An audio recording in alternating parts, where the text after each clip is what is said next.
Erika Hernandez, and I am a training store manager at Skillman & Abrams, representing DFW Metro in the Texas East Market. And this is my cousin. Hi, my name is Alonso Gonzalez. I'm representing 317 Main and Edmonds, representing DFW Northwest District. Representing the Texas Northeast Market. Okay. And we got together today because we wanted to share you a little bit of our heritage and kind of what brought us to this amazing country. Thank you. So we are cousins through our moms. Our mothers are sisters, and thankfully to our wonderful grandma, may she rest in peace, our entire family was able to come to the United States and live the American dream. But I will start with my dad.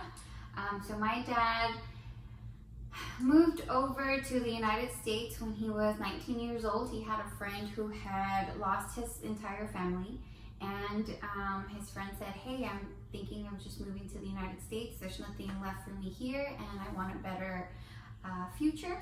And my dad, being a great friend, said, "Okay, let's do it." He came over. I believe when he tells us the story, it was about a 24-hour trip. He said he got to somewhere close to the border and had nowhere to sleep. Pecos, maybe? I think it was Pecos. He had nowhere to sleep, and they went into a restaurant where they saw a lot of Hispanic people and asked, "Hey, we just arrived from Mexico. Do you know anywhere that we could possibly stay?" He said that luckily they had a model apartment, which I thought it was crazy to hear this, but there was an apartment they used as the model apartment, and they allowed him and his friend to sleep there. And they told him, "Tomorrow we can find you another apartment." From there he started working. He started doing construction and painting homes, and I know he even had, because he was such a hard worker and had great work ethic, he was able to go to Hawaii for a few months and work over there. About a few years later, after he had been here for a while, he met my mother, who was only 17 years old. But I will pause there, and I will let Alonso tell you guys his story. Well, guys, as she said, we're blood related, right? So in my story, I have to thank her a lot for how I got here. But let me start from the beginning, right? So my mom and my dad have a total of 5 boys now. But at the beginning we had 4, right? Then there was a 12-year pause, and then they brought the other one over. But we'll get there. First is my pops came over illegally with a coyote. That's somebody that kind of smuggles you into the country. He started working here due to necessity back at home, right? He had 4 kids and a wife to support that lived under his parents' roof. So at some point in our lives, we were all living under my grandma and my grandpa's roof while my dad was over here in the United States. Luckily, I was about 1 year old at this time, a year and a half. Luckily, at that time, we had Erica and my tias, and my tio was already over here from my mom's side of the family. And well, my mom couldn't take it anymore, and she wanted to come see my dad. And since she was pregnant at the time with my second youngest brother, Aaron, we wanted to have him delivered here in the U.S. so he can be a citizen. So what we did, we crossed over. My mom was already a resident, thanks to my grandma, and she rest in peace. But what we did was, I personally used Erica's papers, birth certificate, citizenship, and my mom dressed me as a little girl, put me little magnet earrings.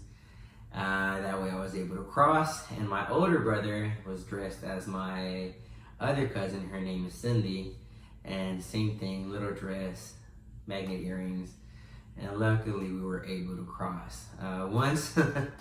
Once Aaron was born, we had to go back because since my mom was going to start doing the paperwork to kind of legalize our residency, we had to make sure that there was no trace of us being here. So we went back, and that may be the hardest part because we kind of got split, right? At this point, my pops came back as well with us, and they bought a house.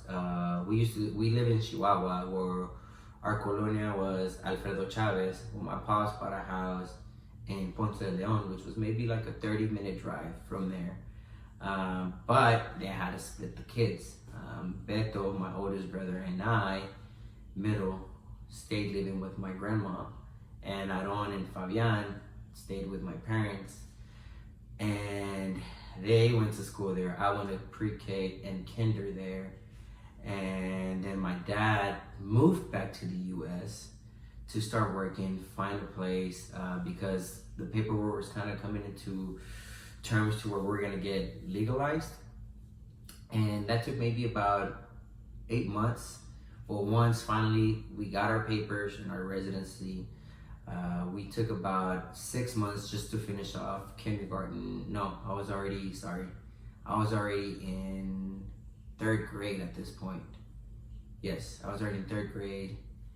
I was 8 years old, and we finally were able to cross over with our residency. The hardest part coming into the country was not knowing anything, not knowing the language, not knowing any of your friends because you left everybody back home. And it was painful leaving my grandma because, I lived with her. Me and Beto lived with her for years. And that was like being ripped out, your heart being ripped out of you, and just kind of like, hey, you gotta man up and come on. So that was definitely challenging. But luckily, as a family, we stuck together. We reconnected, so it was amazing because it was like, hey, we had amazing times, baby. Let's start off where we left off, right? Now you get to stay here forever. Yeah, thank God, right? But I remember the struggle of not knowing the language and really not being able to connect with other children. But luckily I had my cousins that helped me with that, journey of learning the language. But I gotta give huge props to this show called Friends, right? With Joey, Monica, Chandler, Ross, and Phoebe, because that's all we had because we had no cable. And we just put that on, and my few first words were, "How you doing?" And that's something that I will always treasure, and that's why that show is one of my favorites. But ever since, now we've both became store managers, and luckily, thanks to her, I was able to cross over, and then thanks to my grandma, we were able to. Our entire family was able to build a home here in the United States. You didn't mention how she was an educator and how she got here. You want to tell them that story? You got it. So our grandmother was an educator in a pueblo called La Paz. It's in the state of Chihuahua. And she was doing such a great job that she got her visa and started coming over to the U.S. To try and also be an educator here in United States.